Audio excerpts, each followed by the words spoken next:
സുഖമല്ലേ? അപ്പം ഇന്ന് ഞാൻ ബീഫ് വാങ്ങാൻ വേണ്ടി പോയപ്പോൾ കുറച്ച് മത്തി കൂടെ കൊണ്ട് വന്നിട്ടുണ്ടായിരുന്നു. അപ്പോൾ ഇന്ന് ഞാൻ ഉമ്മാൻ്റെ മീൻകറി ഉണ്ടാക്കാമെന്ന് വിചാരിച്ചു. ഞാൻ സാധാരണ ഇവിടെ ചോറ് ഉണ്ടാക്കാറില്ല. എന്നുവെച്ചാൽ ഉച്ചയ്ക്ക് ഞാൻ മാത്രമേ ഉണ്ടാവുള്ളൂ. അപ്പോൾ പിന്നെ ഇന്ന് മത്തി കണ്ടു കഴിഞ്ഞപ്പോൾ എനിക്കൊന്ന് ഉമ്മാൻ്റെ മീൻകറിയും മുളകിട്ടതും ചക്കക്കുരു ഉണ്ടായിരുന്നു. ചക്കക്കുരു വെച്ചതെല്ലാം കൂട്ടിയിട്ട് ചോറ് തിന്നണമെന്നൊരാഗ്രഹം.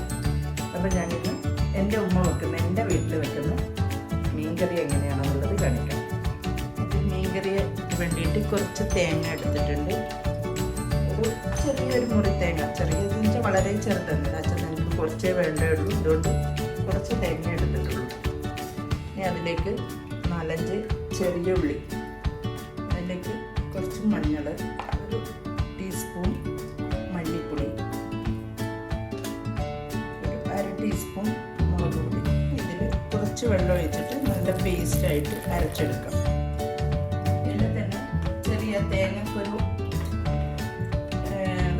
പീര പോലെ നിൽക്കാതിരിക്കാൻ വേണ്ടിയിട്ട് ഒരു 1/2 സ്പൂണ് ചോറ് കൂടെ ഇതിൽ ചേർത്ത് കൊടുക്കാം.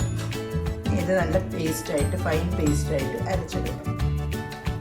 അരച്ച അരപ്പ് ഈ ചട്ടിയിലേക്ക് ഒഴിച്ചു കൊടുക്കാം. മിക്സി കഴുകിയിട്ട് കുറച്ച് വെള്ളം കൂടെ ഒഴിക്കാം. കഴുകിയെടുത്ത പുളി കുറച്ച് നേരം കുതിർത്ത് വെച്ചിട്ട് ഉള്ളതാണ്, വാളംപുളിയാണ്. അരിച്ചെടുത്ത് കഴിഞ്ഞാൽ കുറച്ച് നേരം വെച്ച് ഒന്ന് ഊറിയതിന് ശേഷം മാത്രമേ മേലേന്ന് മാത്രമേ ഉമ്മ എടുക്കുള്ളൂ. അതിലെന്തെങ്കിലും പൂഴി ഉണ്ടാവും എന്ന് പറഞ്ഞിട്ട് ഇതിലേക്ക് ഊറി വന്ന വാളംപുളി ഒഴിച്ചു കൊടുക്കാം.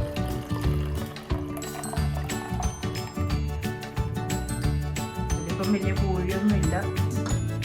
അപ്പോൾ ഇതിലേക്ക് ഒരു ചെറിയ തക്കാളി ഇട്ട് കൊടുക്കാം. ഒരു 4-5 പച്ചമുളക് വെള്ളത്തിൽ കയറിയിട്ടുള്ളത് ഇട്ട് കൊടുക്കാം. ആവശ്യത്തിന് ഉപ്പ് കൂടെ ചേർത്ത് കൊടുക്കാം.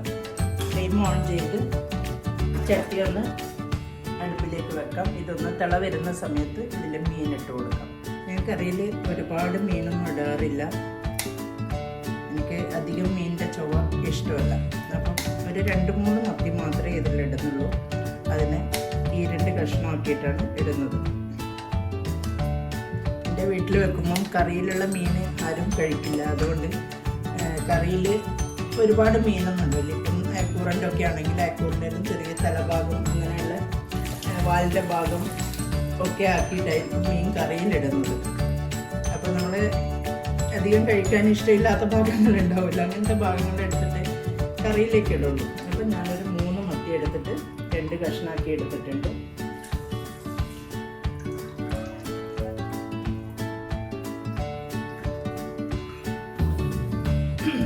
കറി ഇപ്പം നല്ലവണ്ണം തിളച്ചിട്ടുണ്ട്. മീനും വെന്തിട്ടൊക്കെ ഉണ്ട്. അതായത് ഇതൊക്കെ ഒരുപാട് വേവുള്ള മീനൊന്നും അല്ലല്ലോ. അപ്പോൾ ഒരു 5-10 മിനിറ്റ് ഒന്ന് തിളച്ചാൽ മതി. അപ്പോഴേക്കും മീന് വേവും. ഇതൊന്ന് ഫ്ലെയിം ഓഫ് ചെയ്ത് മാറ്റി വെക്കാം. ആകുമ്പോൾ ഞാൻ ഫ്ലെയിം ഓഫ് ചെയ്തിട്ടുണ്ട്. ഫ്ലെയിം ഓഫ് ചെയ്ത് കഴിഞ്ഞാൽ ചട്ടിയിൽ കുറച്ച് നേരം ഇങ്ങനെ തിളച്ചുകൊണ്ടിരിക്കും. അപ്പോൾ തന്നെ കറി ഒന്നുകൂടെ കുറുകി വരും.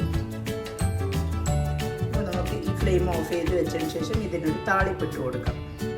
ചീനച്ചട്ടി ഞാൻ വെച്ചിട്ടുണ്ട്. അതിലേക്ക് കുറച്ച് വെളിച്ചെണ്ണയോ ഓയിലോ എന്താണെന്ന് വെച്ച് കഴിഞ്ഞാൽ ഒഴിച്ചു കൊടുക്കാം. അതൊന്ന് ചൂടാകുമ്പോൾ തന്നെ അതിലേക്ക് കുറച്ച് ഉലുവ ഇട്ട് കൊടുക്കാം. ഉലുവ കരിഞ്ഞു പോകരുത്. അതിലേക്ക് 1-2 ചെറിയ ഉള്ളി മുറിച്ചെടുത്തിട്ടുണ്ട്. അതുകൂടെ ഇട്ട് കൊടുക്കാം.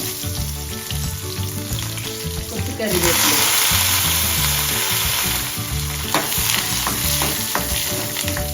ഇതിൽ വേണമെങ്കിൽ കുറച്ച് 1 സ്പൂണ്, ഒരു 1/2 സ്പൂണ് മുളക് പൊടി മേലെ ഇട്ടിട്ട് ഒന്ന് താളിച്ചൊഴിക്കുകയാണെങ്കിൽ കറിയുടെ മേലയിൽ നല്ലവണ്ണം മുളക് ഇങ്ങനെ കിടക്കുന്നത് പോലെ ഉണ്ടാവും. പക്ഷേ ഇല്ല, ഞാനിത് ഉമ്മാൻ്റെ അതേ ഒരു ഇതിൽ ചെയ്യുന്നത് കാരണം അതും ഞാൻ ചെയ്യുന്നില്ല. ഇത് കറിയിലേക്ക് ഒഴിച്ചു കൊടുക്കാം. നല്ല ടേസ്റ്റി ആയിട്ടുള്ള മീൻകറി, മത്തിക്കറി ഇവിടെ റെഡി ആയിട്ടുണ്ട്. പുളിയും ഒക്കെ പാകമാണ്, നല്ല ടേസ്റ്റാണ്. ഇത് ഇവിടെ ഇങ്ങനെ എല്ലാം വെക്കുന്നത് എങ്കിൽ ഒന്ന് ഇത് ട്രൈ ചെയ്ത് നോക്കണം. എൻ്റെ മീൻ മുളകിട്ടത് കൂടെ ഇവിടെ റെഡിയാവുന്നുണ്ട്, തിളച്ചുകൊണ്ടിരിക്കുകയാണ്. അപ്പം അതിലേക്കും ഒരു താളിപ്പിട്ട് കൊടുക്കാം. കുറച്ച് വെളിച്ചെണ്ണ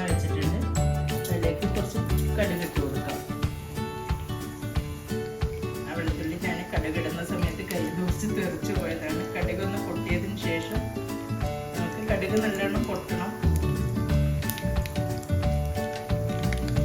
കടുകൊന്ന് പൊട്ടിയതിന് ശേഷം അതിലേക്ക് വെളുത്തുള്ളി ഇട്ട് കൊടുക്കാം. ഫ്ലെയിം കുറക്കാം, അല്ലെങ്കിൽ വെളുത്തുള്ളി പെട്ടെന്ന് കരിഞ്ഞു പോകും. അതൊന്ന് പച്ചച്ചവളൊന്ന് മാറിക്കഴിയുമ്പോൾ അതിലേക്ക് കുറച്ച് കരിവേപ്പില ഇട്ട് കൊടുക്കാം.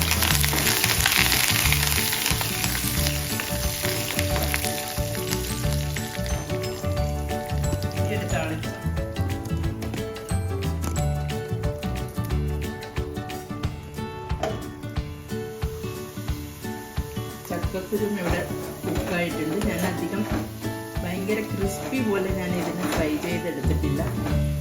പണ്ടൊക്കെ നല്ലോണം എണ്ണയിലിട്ടിട്ട് നല്ലോണം പൊരിച്ചു പോരായിരുന്നു. ഇതിപ്പോൾ ഞാൻ കുറച്ച് നല്ല സോഫ്റ്റിലാണ് എടുത്തിരിക്കുന്നത്.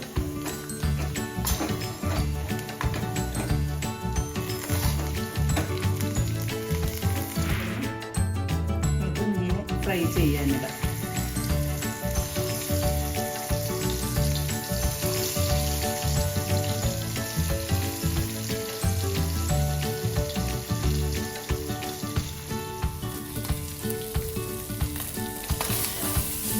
പൊരിച്ചതും റെഡിയായി. പാൻ വെച്ച് വറവ് ക്യാബേജും ക്യാരറ്റും ബീൻസും ഒക്കെ ചേർന്നിട്ടുള്ള ഒരു മിക്സഡ് വറവാണ് ഇടുന്നത്. ചോറുണ്ടാക്കുന്നതാണെങ്കിൽ എനിക്ക് ഇതൊക്കെ ഉണ്ടെങ്കിലാണ് കൂടുതൽ ഇഷ്ടം.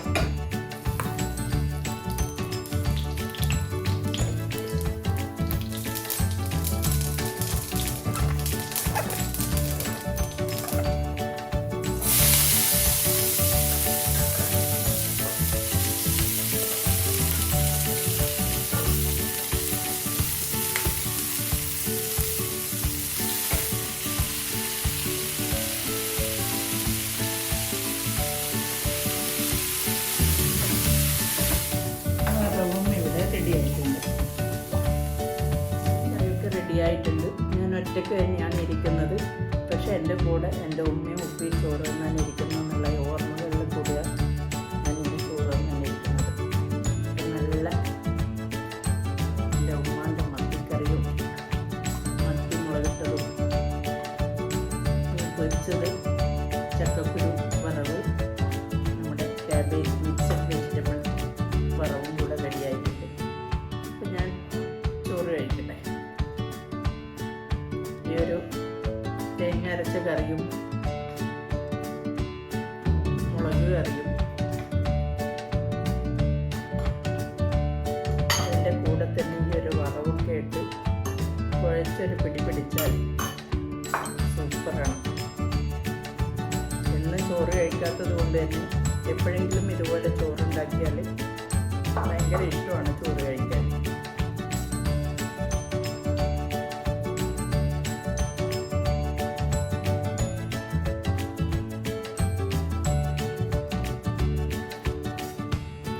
ശരിക്കും എൻ്റെ ഉമ്മയിലെല്ലാവരും വീട്ടിലിരുന്നിട്ട് കഴിക്കുന്ന അതേ ഒരു ഫീലാണ് കിട്ടുന്നത്. ഞാൻ കുറേ ആയി ഈ കറി വെക്കാത്തത്. എപ്പോഴും വെക്കുമ്പം എന്തെങ്കിലും ഒരു വെറൈറ്റി എന്നുള്ള ഇതിൽ വെക്കും. അപ്പോൾ കുറേ ദിവസം കൂടിയിട്ട് തന്നെ ഈ കറി വെച്ചതുകൊണ്ട് ഭയങ്കര ടേസ്റ്റാണ്.